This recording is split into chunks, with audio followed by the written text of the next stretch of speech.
Hey there, my name's Charles, and in this video, we're going to wrap up our Zero Trust web app deployment, and we're going to put our firewall in place, our Azure Firewall, for Layer 7 packet inspection, full end-to-end encryption from an app gateway to a firewall to an app service, making sure that our web traffic goes through both the OWASP rule set on our web app firewall, as well as full packet inspection on our Azure Firewall. If you want to learn more about Azure, we keep making these videos, please like this video, subscribe to the YouTube channel. Hope you learned something new. In this video, we're going to go through that firewall deployment. So let's jump in and get started. So looking at our diagram here of the Zero Trust web app deployment, this is the reference architecture that we've been following from the Azure Architecture Center. The last thing that we're focusing on is our firewall deployment and our hub virtual network. Now with this, we're going to have to kind of customize and modify the routing, how the traffic flows by default, because with the existing setup, the resources that we already have deployed, we have our spoke virtual network. The application gateway is deployed and configured. It has the public IP address. So when we go and navigate to our domain name, right now it's routing traffic directly to the app service. And because they're in the same virtual network, that's kind of there by default. And so even by just adding a firewall, that route would still kind of be there behind the scenes. Just because we deploy the firewall doesn't mean that the traffic's going to automatically flow through the firewall. So after we deploy the firewall, we'll have to deploy 2 route tables to manipulate the routing of the traffic to say that, hey, well, if you're connected to the application gateway and you're trying to get to the app service, first we need to send you over here to the firewall. And then the firewall will know through that VNet peering connection that we configured earlier, how to communicate with the app gateway, as well as how to communicate with the app service. And so we'll need route tables on both of those subnets in the spoke network to say that, hey, to get to the app service, you got to go through the firewall. And for the app service to get back to the app gateway, you also have to go through the firewall. So we will deploy the firewall, get the TLS termination and inspection configured there, and deploy our route tables to override and manipulate the traffic flow. So looking at our tutorial, the first thing that we'll do is deploy our Azure Firewall. One call out here is that there's 3 different tiers of firewalls. There's a basic tier, a standard tier, and a premium tier. Only the premium tier supports SSL termination. So in the scenario of Zero Trust environment, we want everything fully encrypted from the client to the app gateway to the firewall to the app service. Using that certificate that we have to use a premium level firewall in order to do SSL termination.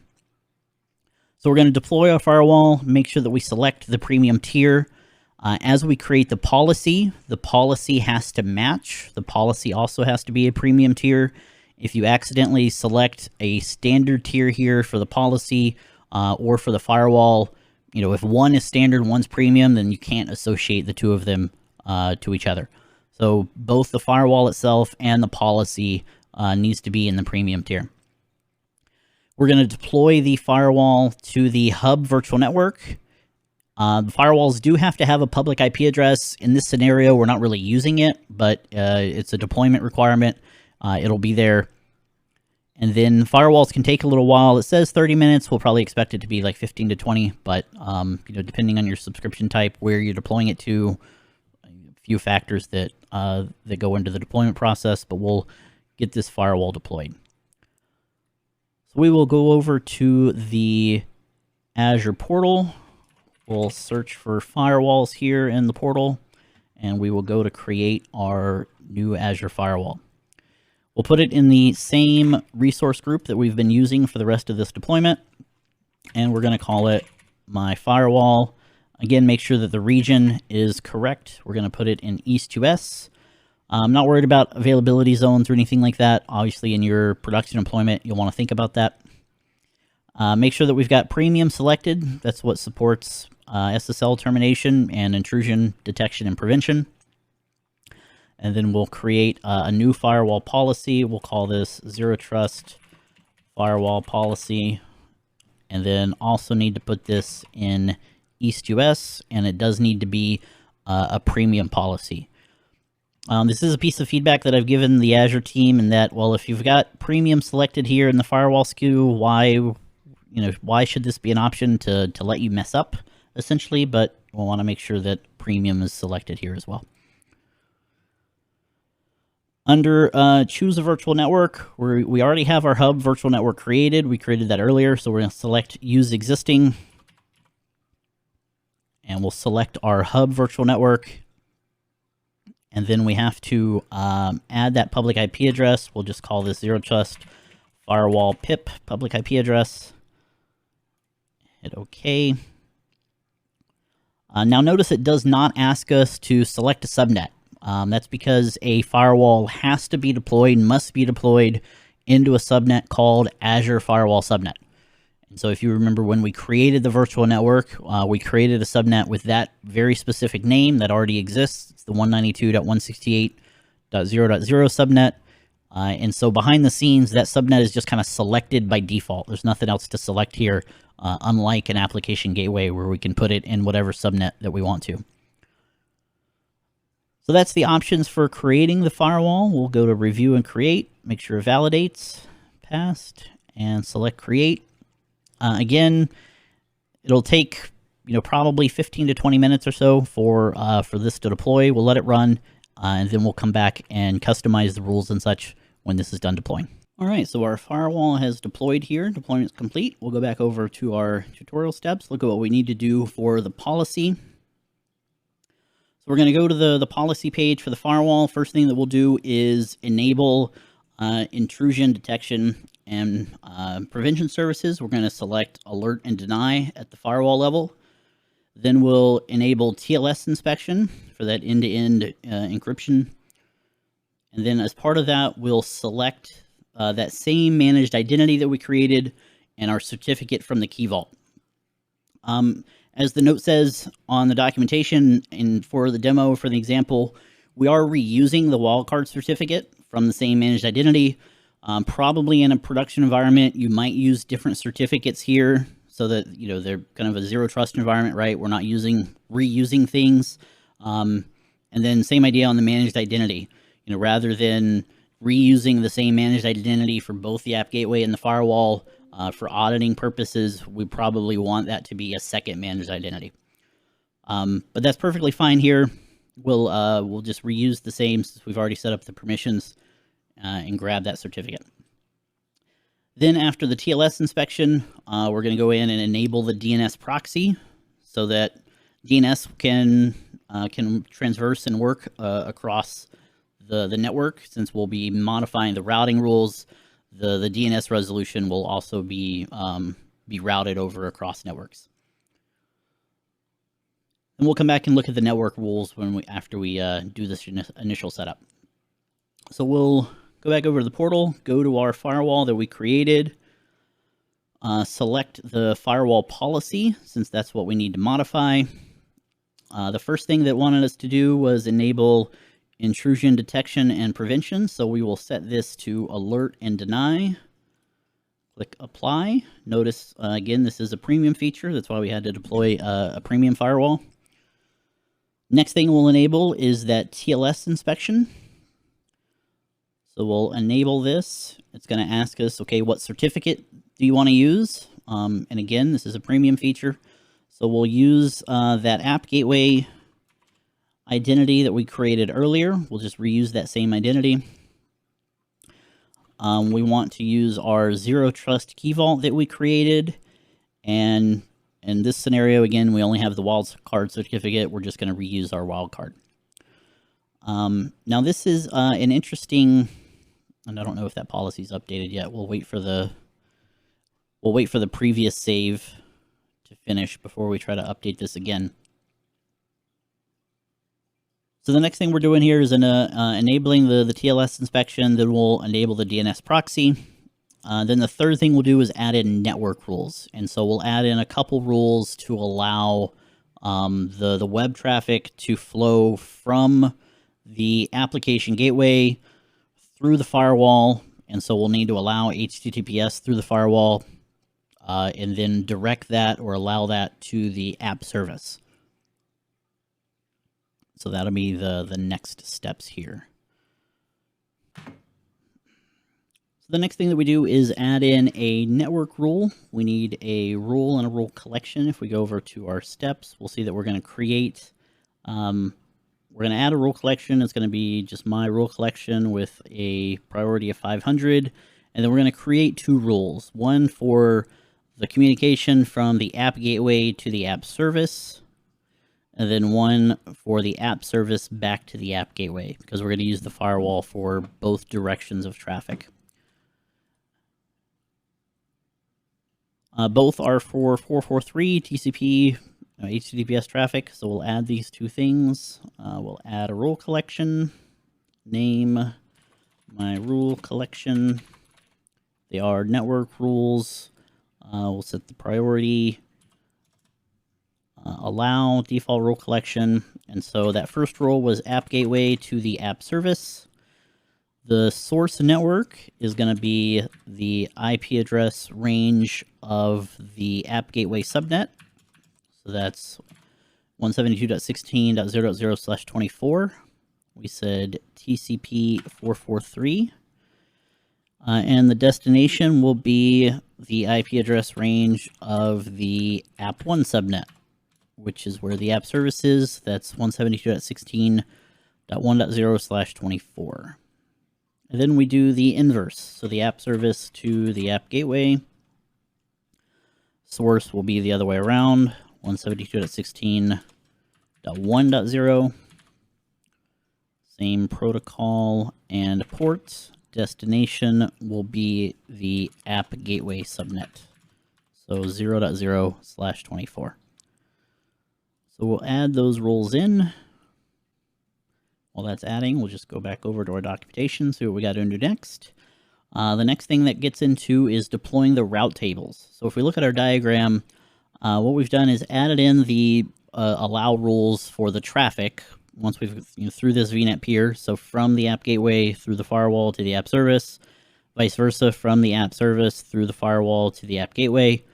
And now we need to actually manipulate the traffic flow and add route tables.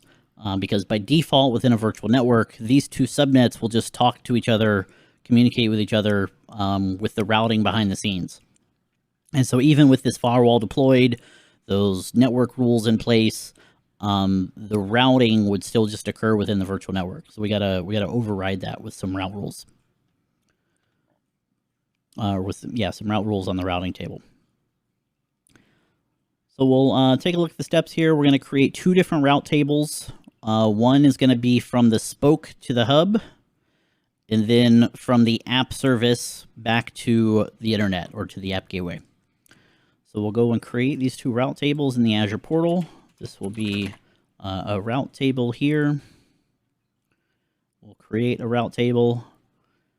The first one, we'll put, of course, in East US. That's where we're putting everything, as well as our resource group. The name of this one will be route table, and it is the app gateway to the app service. So we'll create that one.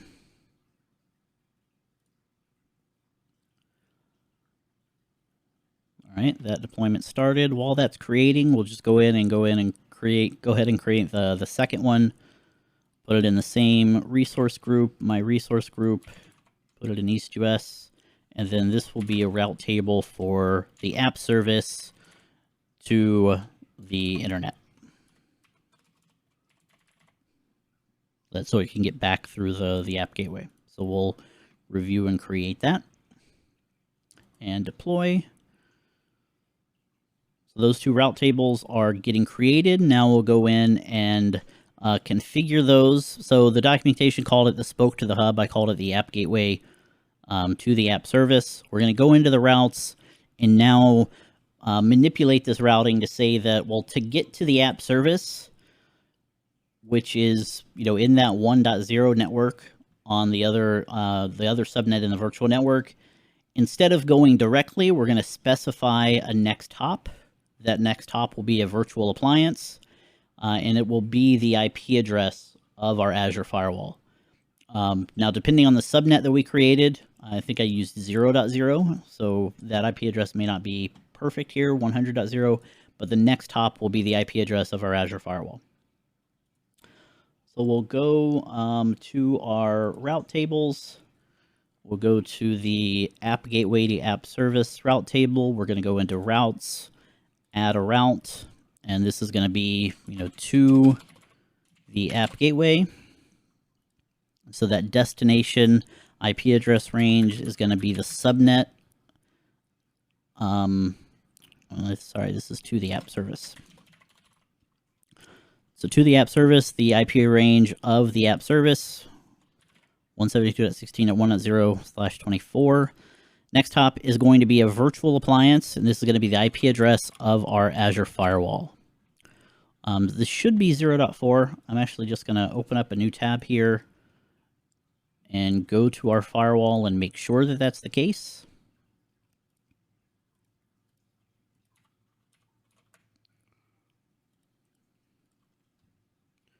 My firewall, private IP address, yeah, 192.168.0.4. So we'll come back over to the other tab. We'll add this in. So we've added that route. Now we have to associate this route table to our app gateway subnet. So we'll go to subnets, associate. We want this to be in the spoke virtual network and on the app gateway. So we'll associate this route table, the routing rule that we've just created and added, to this subnet. And then we'll actually have to make one more change because we're using a private endpoint. By default, private endpoints actually ignore route tables, even if we've went in here and associated it with the subnet, kind of because it's a network interface card there on the virtual network. By default, it ignores it. So once this gets associated, we'll have to go in and change one more thing. So so it's made the basic association here. Now we'll go in and edit this one more time. Notice we've got a few more options here now than we did before. And it's this network policy for private endpoints. So if we have a private endpoint, by default, the private endpoint traffic kind of, again, ignores the policy, goes directly. So we'll want to say that for this private endpoint, our network policy is actually going to be through the route table, so that the route table gets applied to the private endpoint. So we're going to save that. And so now we've set up if we go back to the diagram, we've set up the routing from the app gateway using this route table to say that, hey, if you're trying to get to this app1 subnet, you have to go through the firewall. And now we have to do the inverse. We need to set up and associate this route table to say that, hey, to get back to the internet, you also have to go through the firewall. So we'll go to our route tables, the app service to the internet, add in our route here, and we're going to say this is, to the app gateway, essentially. So if we're trying to get to the 172.16.0.0 network, which is where our app gateway is, it's going to be the same idea. We're going to go through this virtual appliance. That virtual appliance is the Azure Firewall. That's the private IP address of the firewall. We'll add that route. Go to the subnet. Associate this now with the app1 subnet of the spoke virtual network. And then we'll have to go in and make that same private endpoint change on the association here. So for the app1 subnet, we also want the route table to be the network policy to make sure that that private endpoint uses the route table instead of overriding it. So as soon as that saves, we'll just go back over to our documentation and take a look at where we're at. So we've made the associations. We went in and changed the network policy for the private endpoints. We did this on both route tables already. And so now we're ready to kind of test this out again, kind of see where we're at.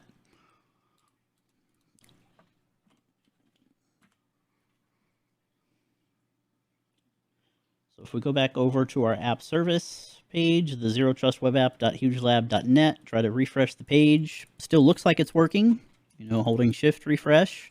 Ideally, that's, kind of the scenario we would want, right? To say that, hey, we're still able to access the route table even by adding that firewall, adding those routes in. One way now that we can test to see what we actually changed, if we go to our firewall policy and our network rules, we put these in place on our network rules to say that this is allowed. So if we wanted to test to make sure that our firewall was actually in place, we could come in here and maybe edit one of these rules and say that, well, instead of TCP traffic, it's going to be ICMP or UDP or something. And so we can change this, and we'll give that a minute to save. And now we've changed the policy of this firewall. If we go over to our diagram, our firewall had both TCP rules to allow HTTP traffic in both directions. Well, I just removed one of those rules, right? I changed it to ping, ICMP, instead of TCP. So as soon as that saves and updates, that's still spinning there. As soon as it saves and updates, we'll try it out again. And then by changing the protocol to something that we're not using, there's no longer a rule to allow that traffic. And so theoretically, we would not be able to access our app service anymore. All right, so our rule collection has been updated. Now the protocol from the app gateway to the app service is only allowing ICMP and not TCP. So now if we go back over to our website and try to access it, now we get a bad gateway error from the application gateway. The app gateway can no longer communicate with the app service because the firewall is blocking HTTPS, TCP port 443. So we're still, as a client, connecting to the app gateway. The firewall policy has changed, and that connection from the app gateway to the app service is now being blocked by the firewall, which is why we're getting a bad gateway error. So that's how we can test to make sure that our firewall policy is actually in place and working. Now if I change this back again to TCP, we'll save that again, give it a minute to save. Once that updates, we'll test it out again and just kind of demonstrate that, hey, not only do we have our application gateway in place that's doing the web app firewall for the OWASP rule set, the route table has been put on that subnet to forward all of the traffic to the Azure Firewall. We've got an Azure Firewall policy in place that's doing intrusion detection and prevention, TLS inspection. We've got network rules to only allow HTTPS traffic through this firewall from the two different subnets, and then forward that traffic on to the app service using our VNet peering connection between the hub and the spoke networks. And then once that app service receives the traffic, just kind of the same configuration in the opposite direction. We've got a route table sending it back through the Azure Firewall, through that VNet peering connection, and then back out to the client through the app gateway. So full zero trust setup, secure end-to-end TLS encryption from the client to the app gateway, from the app gateway to the firewall to the app service, everything using port 443 end-to-end encryption on the entire connection. All right, so our rule is updated. We're back to a TCP 443 policy here. If we go back over to our domain name, Zero Trust Web App, shift refresh, now we can communicate back to the app service. So that kind of proves that we've got everything in place according to the diagram, full zero trust setup for the application. Again, if you've learned something new, enjoyed the process of going through a reference architecture, kind of setting up this full end-to-end zero trust web app, going through the tutorial that I published, please do like the video, subscribe to the YouTube channel. Look forward to talking to you more about Azure in future videos. Thanks for watching.